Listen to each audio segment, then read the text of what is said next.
There is problem. There is problem. Listen to this economic work summit. They just concluded now. Listen to the report from the World Bank. World Bank says the problem of this country, the hardship of this country has just begun. Now, it's going to take 15 years for this reform. For you to start seeing changes of this reform, it's going to take 15 years. That is to say, this hardship is going to continue for the next 15 years. That is if the right thing is being done. According to him now, what he said, if Nigerians are ready to do what he said to put this country on the right track, for we to achieve results, it's going to take 15 years. So all these problems, all we are just saying today now, it's just the beginning. So we've not even started. That is to say, if this is going to take 15 years, that is to say, what we are going to see in future before that 15 years is going to be difficult to what we are facing today. Long way to go. Hear this from the World Bank report. And please, subscribe to this YouTube channel now. Please. Thank very much. An important country at a very critical juncture, and I would rather be here today than anywhere else. So I was asked to talk about the most pressing challenges affecting Nigeria and Africa's economic development and growth. So I'm going to focus on Nigeria for a very simple reason, because Africa goes as Nigeria goes. So given its size and significance and the success of Nigeria's reforms that are happening today will give a big boost to countries across the continent. And because the whole world has a stake in Africa's future, the whole world needs to pay attention to what Nigeria is trying to do today, and actually the whole world is paying attention. So as I speak though, there is a lot of suffering in all sections in all parts of Nigerian society, but especially among the poor and the young. They want good schools, they want decent colleges, they want decent healthcare, good jobs, and safe conditions that allow them to use this potential, to make full use of this potential. But high inflation is hurting everyone today. It is hurting them the most. So oil wealth that should be used for the welfare of all Nigerians has for too long been used to benefit just the elites. The elites are also being hurt by these reforms that started last year, but they have done very well in the past and they have built big buffers. The ordinary Nigerians are being hurt even more, and they were hurt much more by the policies of the past, and they don't have any buffers. So their welfare should be uppermost on our minds today. So you're probably thinking, tell us something we don't know. Have you come all the way from Washington to tell us this? So I will talk today about things that you can probably see more clearly from far away than from close up. So I will instead remind you that the problems that are being tackled today in the Nigerian economy first surfaced more than 40 years ago, when oil prices began collapsing in the early 1980s after the big oil boom of the 1970s. So I'll make a brief detour into history because I think it is important to do so. It is important because the wise say that those who ignore the lessons of history eventually relearn them, but in much more painful ways. So I want to start by saying there are three crucial aspects of oil. The first is that it is an exhaustible asset. Everybody knows that. The second, it is a fickle asset. Its prices are among the most volatile of all commodity prices. The third is that it's a national asset. And this means that like Nigeria's forests and seas and rivers, its benefits have to be shared across every segment of the society and across all generations. So over the last 40 years, oil has come to dominate the Nigerian economy. Nigeria's economic growth, its exchange rate, its stock market, all move with the oil price. But this was not always the case. It happened because of poor fiscal and exchange rate policies during the oil boom of the 1970s. Massive increases in oil prices brought massive increases in wealth. Yet Nigeria's fiscal deficit shot up to between 7 and 10% of GDP. What happened also was that current account, the deficits in the current account also ballooned along with external debt. In short, what happened was that Nigeria's fiscal policy became highly pro-cyclical. So what ended up happening was that the government ended up amplifying oil price volatility instead of reducing it. Instead of insulating ordinary Nigerians from the vagaries of oil markets, the government made them even more vulnerable. This was the first mistake. Then oil prices started to fall They started to fall in the early 1980s. This meant that the value of the naira fell as well. But instead of letting the exchange rate adjust to the new reality, Nigeria decided to prop up the naira. The government tightened foreign exchange controls and import licensing requirements.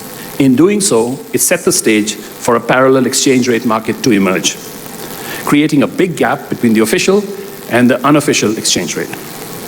This meant that ordinary Nigerians would have to pay many more naira to buy dollars than better connected people. This was the second mistake. These two mistakes led to two bad outcomes. The first was that businessmen began chasing import licensing at the official exchange rate because it guaranteed them a profit at the nation's expense. The second is that agricultural and manufacturing exports were decimated because the difference between the parallel and the official exchange rate essentially became a crippling tax on exports. So between 1970 and 1982, the production of Nigeria's major cash crops, which is cocoa, rubber, cotton, and groundnuts, fell between 30 and 65%. By the middle of the 1980s, cocoa was the only real agricultural export left. But its volume had actually shrunk by 50%. Nigeria's share in cocoa production fell by half to 8%. So Nigeria had, in short order, become both oil dependent and grossly distorted. It was now an undiversified economy with a rent-seeking society. Nigerians soon realized that this posed dangers to this great nation. So some of you are old enough to remember that Nigeria attempted a serious reform in 1987. My colleague Brian Pinto, who is here today, was a young economist at the time. He and the finance minister, by the way, joined the World Bank's prestigious Young Professionals program at around the same time. I think they're both in Abuja today. But essentially, what this meant was that this involved reducing fiscal deficits and trying to return to a market-determined exchange rate via the second-tier foreign exchange market known by its acronym SFEM. But by then, an external debt overhang had developed and it strangled the economy for the next 2 decades. This lesson is worth repeating. A very short period of poor oil wealth management, which benefited a handful of rich people, had painful consequences for nearly all poor Nigerians, which persisted for a generation. Now, Nigeria isn't the only country to learn this lesson. Venezuela and many other oil exporting countries have learned the same lesson. Like Nigeria, they've learned it the hard way. Okay? So this is all very depressing. So I'm going to tell you a more uplifting story. Okay? So let me give you an example of a country that has managed this oil wealth well. This country adopted an oil price fiscal rule that not only insulated the non-oil traded goods sector against oil price volatility, but also helped to build a cushion of foreign exchange reserves, a big cushion of foreign exchange reserves. It managed its oil wealth with an eye to the future, to helping not just the current generation, but also future ones. So I'm sure that all of you are thinking, especially the Nordics here, are thinking, he's talking about Norway, which is often held up, and correctly so, as best practice. Actually, I'm referring to Nigeria between the years 2003 and 2007.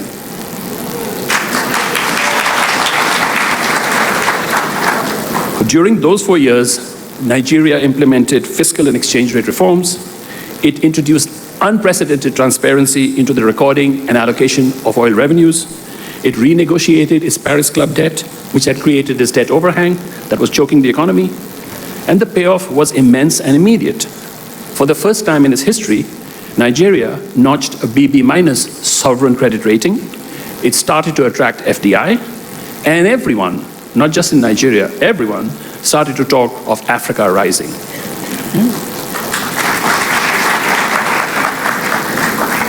Nigeria rising is Africa rising. We know this from the past. It will be true. It will be true in the present, and it will be true in the future. Okay?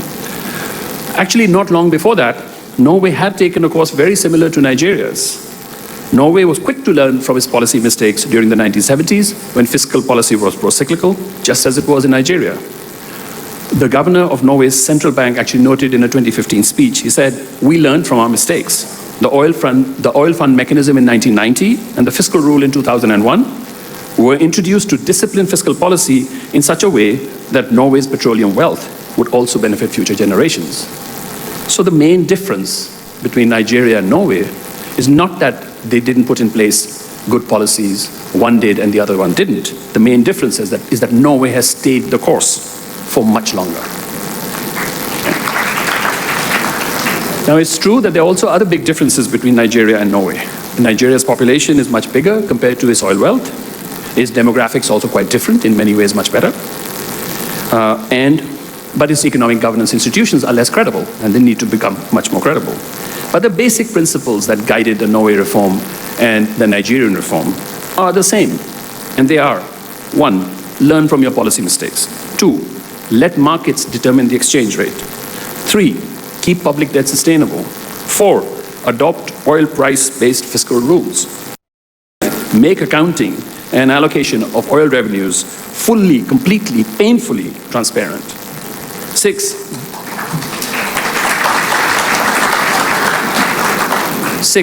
devise a public investment program that promotes the diversification of the economy. 7, above all, and this is the difference between the Norwegian experience and the Nigerian experience, stay the course. Just stay the course. It might take a decade to reap the dividends, but if you stay the course, you will surely reap the rewards. Surely as night follows day. Now, that ends my history lesson. Let's talk about today. So today, Nigeria is once again at a crossroads. It has begun to implement a far-reaching, politically difficult reform with national, regional, and even global repercussions. Without solid progress in Nigeria, the sustainable development goals that we all talk about will remain out of reach.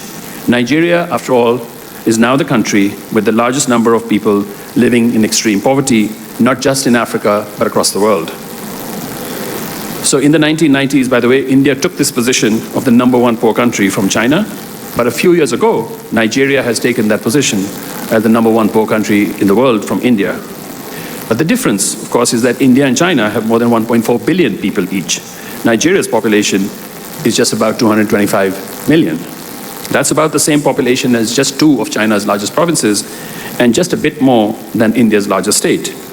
A great nation like Nigeria should not let this continue. I heard the song that Nigeria will survive. Of course Nigeria will. It's a great nation. But great nations also thrive, and I hope that Nigeria will thrive, and soon.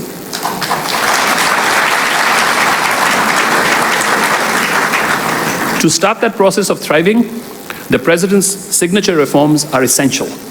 They are essential to break from the past and to chart a more hopeful course for all Nigerians. These include the unification of what used to be multiple exchange rates. They include allowing that unified exchange rate to be determined by the market. And of course, they include the elimination of fuel subsidies. So let me briefly take each one of these up in turn to show you how much oil wealth was being squandered in the past, the very recent past. So last year, before the reforms, the official exchange rate was roughly 465 naira per dollar. The freely determined parallel rate at that time was closer to 700, meaning that for every dollar allocated at the official rate, the loss to the government was close to 250 naira every dollar. So the total loss in foregone Federation revenues from oil, customs, and taxes on imports amounted to 6.2 trillion naira in 2022. This was more than 3% of GDP. You can do a lot with 3% of $300 billion. Now, the cost of subsidizing PMS and keeping its price below market levels amounted to 4.5 trillion in the naira in 2022. That was another 2% of GDP. You can do a lot with 2% of GDP, 2% of $300 billion. Together, these two subsidies, the implicit one from the exchange rate and the explicit PMS subsidies, amounted to a staggering 10 trillion naira a year by 2022, or $15 billion at the free market exchange rate. You can do a lot with $15 billion. Now, by the way, these were just the direct fiscal costs. The wider costs may have been even greater. They included a huge implicit tax amounting to some 35% on non-oil exports, including manufacturing and agriculture. And ways and means advances became the primary way of financing the government to offset the cost of exchange rate and PMS subsidies. This meant inflation, of course. And as a result, Debt service consumed all revenues by 2022, and the public debt was burgeoning. Nigeria was on the brink of a full-blown fiscal crisis and collapse in the confidence of the naira. People talk about the options that Nigeria had at that time, the options that the president had at that time. He did not have that many options. Okay. But implementing such a far-reaching reform is impossible without solid political commitment from the top. The price of PMS has quintupled since the subsidy cuts, imposing terrible hardship across the breadth of Nigerian society. The central bank has had to hike its policy rate by a huge 850 basis points, that's almost 9 percentage points, in the last 9 months to boost confidence in the naira and anchor inflationary expectations. But the central bank financing of fiscal deficits has finally ended. And Governor Cardoso has been putting Nigeria, or be helping to put Nigeria, on the right course, on the correct course. But this is only the beginning. Nigeria will need to stay the course for at least another 10 to 15 years to transform its economy.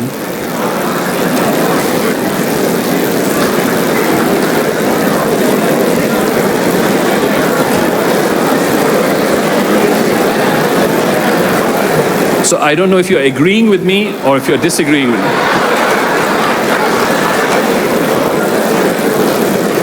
If it does that, it will transform its economy, and it will become an engine of growth in sub-Saharan Africa, and it will help to transform sub-Saharan Africa. It's very difficult to do these things, but the rewards are massive. So this is the lesson from the last 40 years, as well as the experience of countries such as India, such as Poland, such as Korea, such as Norway. Okay. So again, I'm going to say something unpopular perhaps, but Nigeria's reforms from 2003 to 2007 were exactly what was needed, but they were not sustained. Today's fiscal, monetary, and exchange rate reforms are hurting everyone, especially ordinary Nigerians who are struggling with the high prices of food and transport. The government must do everything in its power to protect the most vulnerable citizens against hardships, because their lives and the lives of Nigeria's 110 million children depend on it. And it must stay the course, on reform, because Nigeria's long-term future and the future of these 110 million children depends on it. Now, during the coming year, and I'm almost at the end, during the coming year, Nigerian policymakers have to do 3 things. The first is to prioritize non-oil growth. This requires a competitive exchange rate, which Nigeria now has. The Naira's real exchange rate is at its most competitive in at least 20 years. This is a great opportunity for the private sector. To protect the poor and maintain competitiveness, the central bank must stay focused on inflation. It should resist the lure of short-term capital inflows that might push up the Naira's value too quickly and crimp non-oil growth. It should rebuild foreign exchange reserves instead as a cushion against oil price volatility. Again, I think Governor Cardoso is doing many of these things, and he should be encouraged. The second, help every vulnerable household cope with still high inflation. The government is rolling out a large-scale targeted temporary cash transfer program that has already reached between 4 and 5 million households. It should quickly extend this to 10 million households, and perhaps more if necessary. Over the next few years, it should also install a cost-effective safety net to protect its most vulnerable citizens, financing it with some of the savings from the ending of fuel subsidies and exchange rate distortions. The third, it has to make the economy more business-ready. And I think that the chairman of NESG actually put out a very clear agenda of what needs to be done there. I'll just summarize. Nigeria's need for jobs is immense. In the next 10 years, more than 12 million young Nigerians, both men and women, will enter the workforce. Generating jobs for them will only be facilitated by the private sector, and it will be facilitated by large-scale domestic and foreign and private investment in the non-oil sector. Attracting such investment means boosting the national power grid, improving transportation, improving security, and improving the rules and regulations and their enforcement for private enterprise. Now, So failure would set back reform efforts across the continent, besides ruining the future of yet another generation. Nigeria's elites, I'm sure we are all elites here in this room, must unite to support these reforms. In enabling a broadly prosperous and stable Nigeria, they will be making perhaps the most valuable and the biggest bequest to their own children and grandchildren. Now, the World Bank team in Nigeria is one of the best we have. Okay, you have here an excellent country director in Njabe Diop. You have a top-notch team of economists, of energy specialists, of operations staff. They have the expertise that is. Most importantly, though, especially in difficult times, they have the experience that the moment demands. Many of these experts that you have here in the Abuja office are people who are veterans of similar reforms in places like Indonesia and many other places. Okay? You should take advantage of them. You should take full advantage of them. But the one thing that struck me about our team here, right, as I prepared for this visit, the most important thing that I learned about them is that they have great affection and admiration for everyday Nigerians. Okay? The Nigerian government and the people can count on their support 24/7, and this team will get all the support they ask for from the entire World Bank Group. I could not give you a stronger commitment.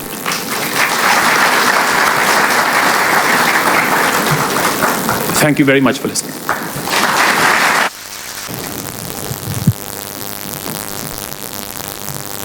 Please kindly sit.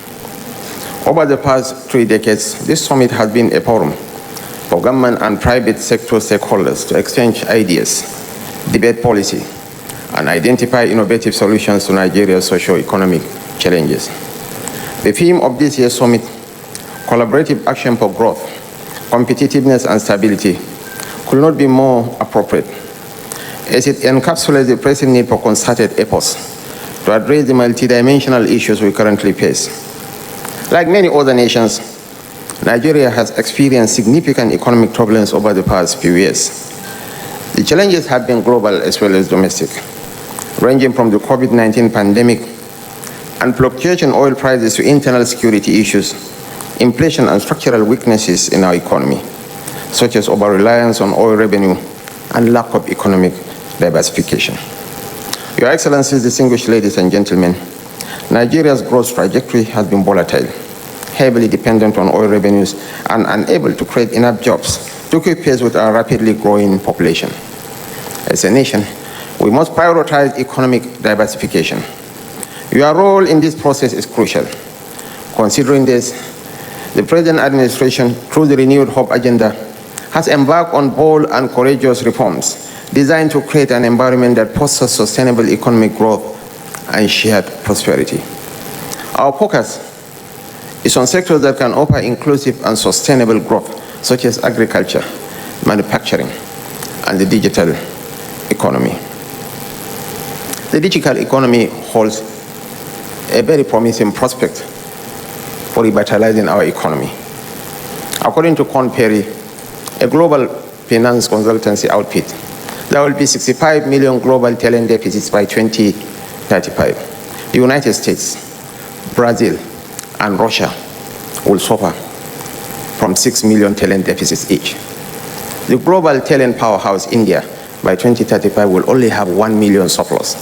And there are more English speakers in Nigeria than in India. And in terms of age, the average age of the Nigerian nation is 16.9. I believe, fervently, like all of us here, that wherever Nigeria goes, that's where Africa goes. I'm an eternal optimist, but I'm also a realist. We need to harness our potentials so that we can transform our anticipated demographic bulge into demographic dividends, not the demographic disaster that will consume all of us. As rightly said by my friend from the World Bank, some of the policy decisions, the policy options available are painful, but they were almost inevitable. My heart and the heart of President Bola Ahmed Tinubu goes to the Nigerian people.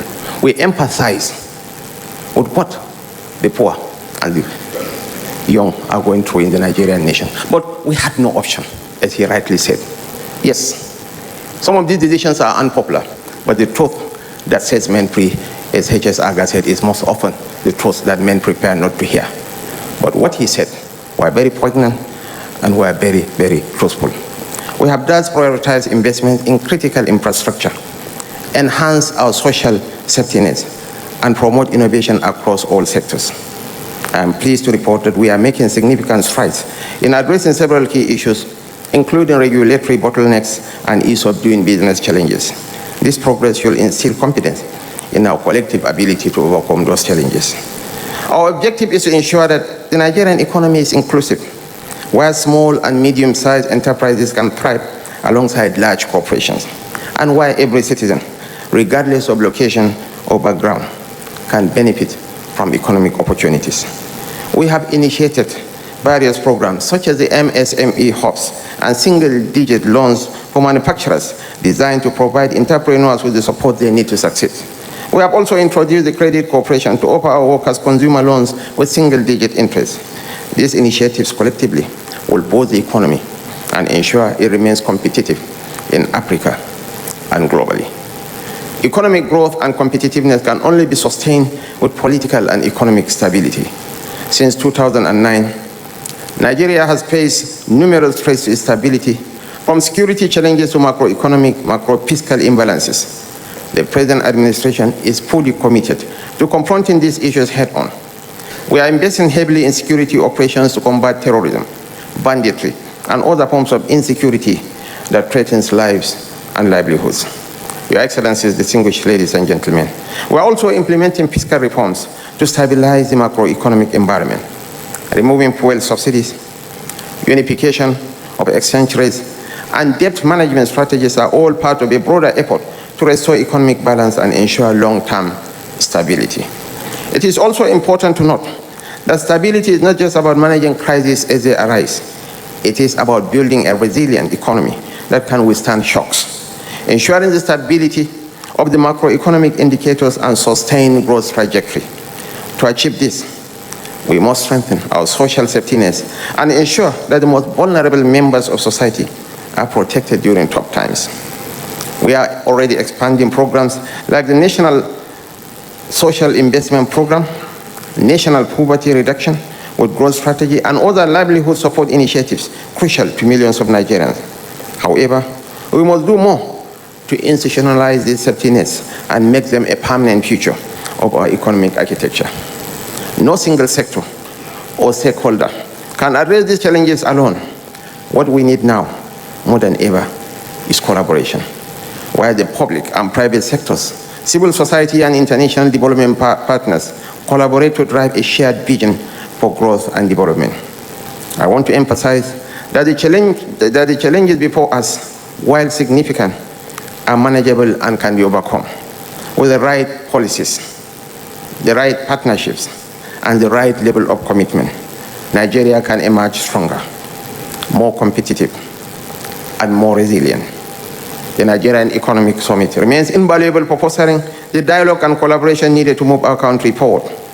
Let us use this platform to discuss and make actionable recommendations that will inform policy to drive growth, enhance competitiveness, and secure long-term stability for Nigeria. I beseech thee, I implore on all of us here, I would like to impress on every Nigerian in this gathering. The challenges before us are not insurmountable, but together, we shall overcome these challenges. The trajectory of global growth is facing Africa. Nigeria will make or mar the transition. Africa missed the agricultural age. We miss the industrial age. We are now in the knowledge-driven post-industrial revolution.